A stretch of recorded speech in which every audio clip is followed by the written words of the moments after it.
જે વરસાદી સિસ્ટમ સક્રિય થઈ છે, લો પ્રેશર હતું તેમાંથી ડિપ્રેશન બન્યું અને હવે ડીપ ડિપ્રેશન બની ગયું છે, જેના કારણે આગામી 5 દિવસ છે વરસાદી માહોલ યથાવત રહેવાનો છે। અને અમે અત્યારે અમદાવાદના વેજલપુર મકરબા વિસ્તારમાં છીએ કે જ્યાંની સ્થિતિ આપણે બતાવવા માંગીશું કે જે મોડી રાતથી જ વરસાદ સતત વરસી રહ્યો છે અને તેના કારણે આપ જોઈ શકો છો કે આ વિસ્તારમાં પાણી છે તે ભરાઈ ગયા છે। ઘૂંટણસમાં પાણી ભરાઈ જતા લોકો પરેશાન થઈ રહ્યા છે।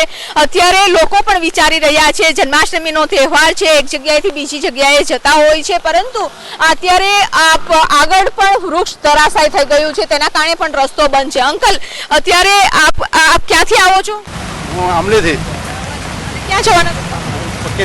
અરે પલડીને ગયો તો ને અહીંયા આવ્યો વેજલપુર હાથ ભરેલો પાણી। વર્ષોથી આ સમસ્યાને જોતા મહિનો થઈ ગયો।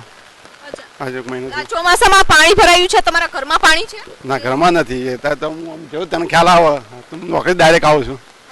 તો રોડ ઉપર પાણી ભરાઈ ગયેલા છે, કેટલી મુશ્કેલી પડી રહી છે? બહુ તકલીફ પડે છે। આ જો કેટલી તકલીફ પડે છે, બહુ તકલીફ પડે। તો લોકો અત્યારે જે નાઇટ શિફ્ટ કરીને આવી રહ્યા છે તે લોકોને ખૂબ જ મુશ્કેલીનો સામનો કરી રહ્યા છે। તેમના ઘરે જવું છે તો કેવી રીતે જવું તે પણ એક પ્રશ્ન છે। અત્યારે વાહન ચાલકો છે તે ફસાઈ જાય છે, વાહન ચાલકો છે તે પોતાના ઘરે જઈ રહ્યા છે, બીજો કોઈ રસ્તો નથી તેમના જવા માટે અને આ સમસ્યાનો સામનો છે તે કરી રહ્યા છે। એક વિસ્તાર નહીં, અનેક વિસ્તારમાં આ પ્રકારની જ પરિસ્થિતિ છે તે જોવા મળી રહી છે।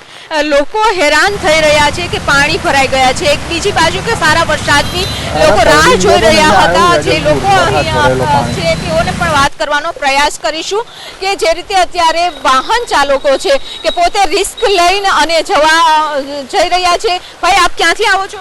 હું વાસણાથી આવું છું। અચ્છા, અને ક્યાં જવાના છો? મારે અંદર સોસાયટીમાં જવાનું છે, અહીંયા કામ કરીએ છીએ અમે।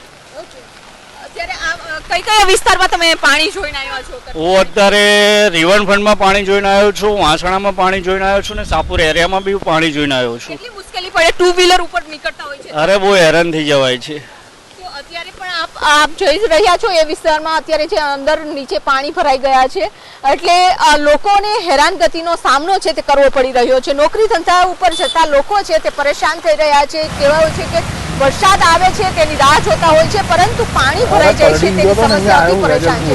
બીજી બાજુનો પણ આપને રસ્તો બતાવવા માંગીશ કે વેજલપુરથી મકરબા તરફ જવાનો આ રસ્તો છે અને લોકો જે હેરાનગતિનો સામનો કઈ રીતે કરી રહ્યા છે। ચારે દિશામાં પાણી છે, લોકોને જવું તો કઈ દિશા માંથી જવું, કોઈ સોસાયટીમાં પોતાના ઘરે જવું છે, તેમ છતાં પણ મુશ્કેલીનો સામનો કરી રહ્યા છે। તહેવાર હોય છે, મહેમાનો આવતા હોય છે, પરંતુ મહેમાન પણ આ પરિસ્થિતિમાં કઈ રીતે પોતાના ઘરે પહોંચે તે પણ એક પ્રશ્ન છે। એટલે કે હજુ પણ વરસાદની આગાહી છે, થંડરસ્ટોર્મ એક્ટિવિટીઝ થઈ રહી છે અને ભારે પવન સાથે વરસાદના કારણે વૃક્ષો પણ ધરાશાય થયા છે।